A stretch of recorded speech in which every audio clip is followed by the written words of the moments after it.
कि भाजपा के 150 नेता अमित शाह सहित इस मीटिंग की आलोचना कर रहे हैं, तो इसका अर्थ यह है कि बहुत गहरी चोट भाजपा को लगी है।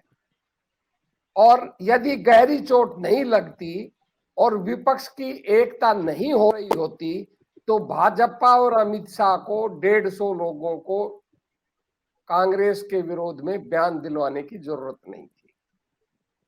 और यदि आप देखो तो एकता तो पहले ही थी। आज जिन 18 दलों ने भाग लिया है उसमें 3 दलों को छोड़कर समाजवादी पार्टी, टीएमसी और आप पार्टी, 15 दल तो पहले ही यूपीए में कांग्रेस के साथ हैं।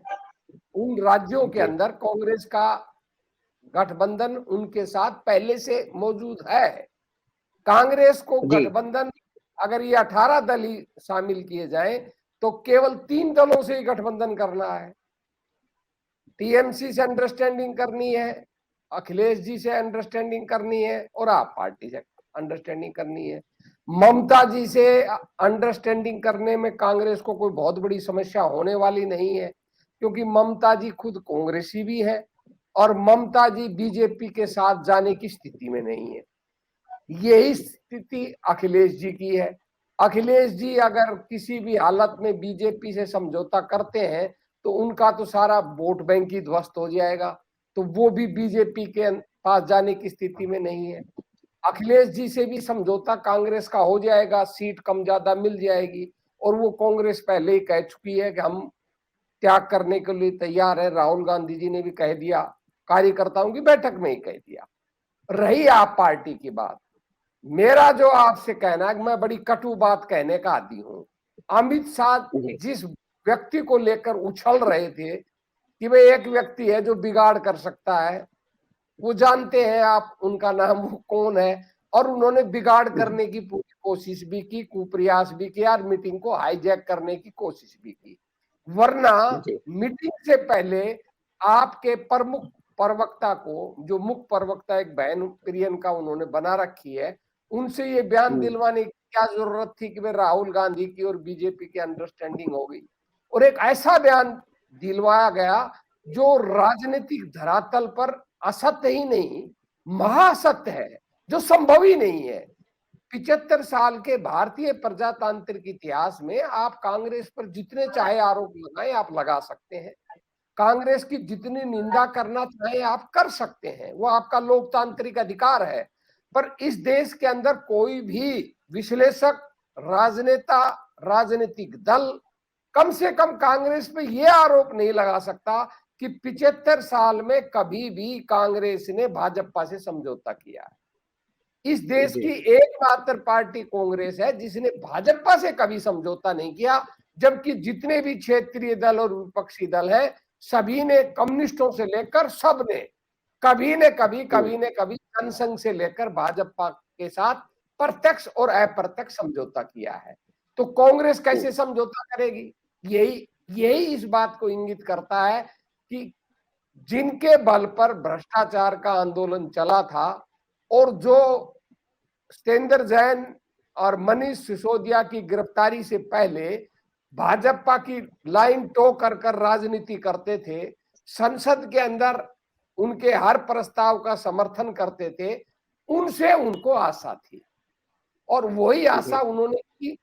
परंतु एक दिन पहले ही उनको संदेश दे दिया गया था सभी दलों की तरफ से, नीतीश की तरफ से भी, कि भाई ये जो दिल्ली एनसीटी का अध्यादेश का मुद्दा है ये बैठक का मुद्दा नहीं होगा, आप उठा लेना पर ये मुख्य एजेंडा नहीं होगा। तो इसको भांप कर अरविंद केजरीवाल ने हाईजैक करने की कोशिश की और विपक्षी दलों की एक व्यापक सहमति, समझदारी की वजह से किसी ने भी उनका साथ नहीं दिया। और मैं आपको बड़ी कटु बात कहने का आदी हूं और यथार्थ की बात करता हूं, कल्पना की बात नहीं करता। कांग्रेस प्रत्यक्ष अप्रत्यक्ष रूप से सभी विपक्षी दलों को पहले ही बता चुकी है कि भाई हमारा आप पार्टी से और टीआरएस से किसी भी हालत में चुनाव पूर्व समझौता नहीं होगा।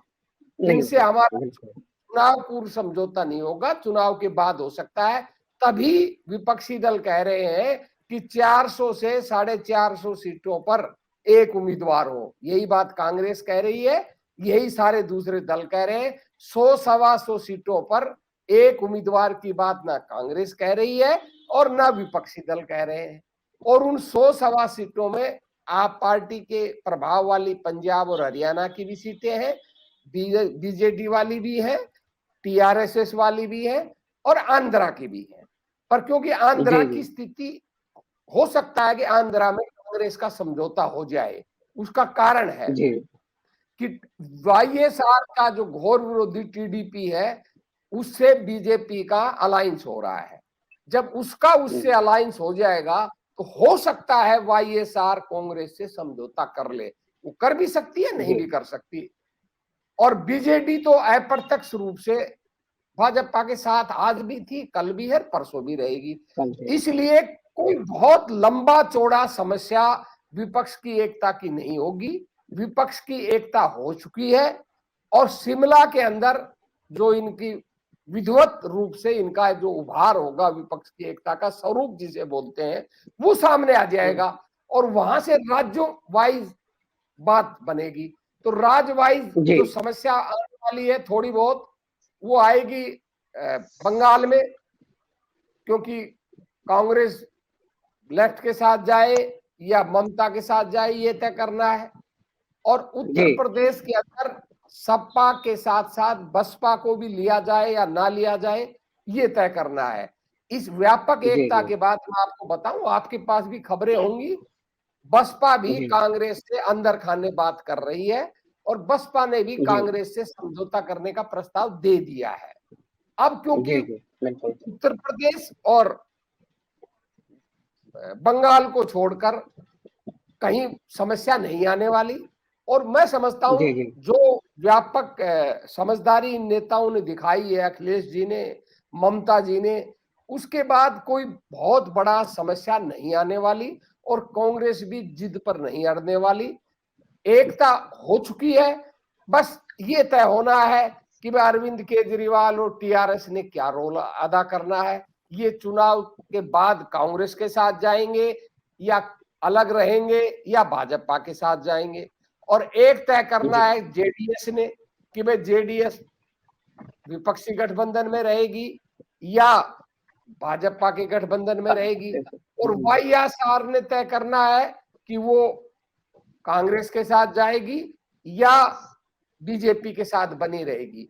इस दृष्टि, इस सारे व्यापक परिपेक्ष को जब मेरे जैसा साधारण व्यक्ति समझ सकता है, तो जो अपने आप को बीजेपी का कथित चाणक्य कहता है, चाणक्य तो नहीं है, परिस्थितियां उनके पक्ष में हो गई, लाभ उनको मिल गए, तो आप उनको, जीते हुए आदमी को आप जानते हो, जीता हुआ आदमी सिकंदर होता है, हारा हुआ व्यक्ति बंदर होता है, तो उसको आप चाणक्य कह सकते हो।